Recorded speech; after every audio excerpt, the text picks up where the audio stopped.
এরপর প্রশ্ন হলো, বর্তমান যুব সমাজ বিভিন্ন অশ্লীলতায় নিমজ্জিত, এর থেকে উত্তরণের জন্য কি কি পন্থা অবলম্বন করা যায়?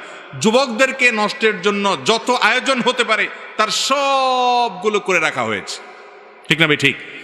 যুবকদেরকে, চরিত্রকে ধ্বংস করার জন্য শয়তান এই সমাজে সব কিছু করে রেখেছে। এই সময়টাতে আজকের যুবকদের জন্য অশ্লীলতা থেকে বেঁচে থাকা অনেক কঠিন।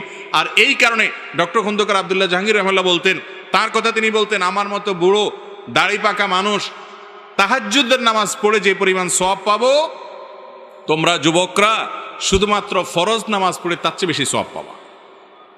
কারণ এই সময়টাতে ঈমান রক্ষা করা সহজ না কঠিন ভাই?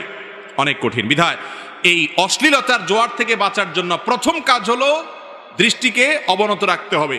এটা ওয়াজ করা যত সহজ, আমল করা এত সহজ না। নিজের সঙ্গে যুদ্ধ করতে হয়। আর এর পাশাপাশি খুব দ্রুততার সাথে টাকা পয়সা উপার্জন করে কোনো রকম বিবাহের সক্ষমতা, আর্থিক সক্ষমতা তৈরি করে অভিভাবকদেরকে বুঝিয়ে সুঝিয়ে বিয়ে শাদী করে ফেলতে হবে। বিয়ে শাদী করা, চোখের হেফাজত করা, গুনাহের পরিবেশ থেকে দূরে সরা। যেই জায়গা গেলে নারী পুরুষের ঢলাঢলি মেশামেশি আপনি নিজেকে বাঁচাতে পারেন না, সেই জায়গা থেকে আপনাকে সরে আসতে হবে। যেই পেজ থেকে ফেসবুকে খারাপ জিনিস আসে ওই পেজকে আনফলো করে ফেলতে হবে, ব্লক করে ফেলতে হবে। যে আইডি থেকে বাজে জিনিস আসে ওই আইডিকে ব্লক করে আনফ্রেন্ড বা আনফলো করে রাখতে হবে। এক কথায় গুনাহের পরিবেশ থেকে বাঁচতে হবে। যদি আপনি বাঁচতে পারেন, ইনশাআল্লাহ অশ্লীলতা থেকে আল্লাহ আপনাকে বাঁচাবেন।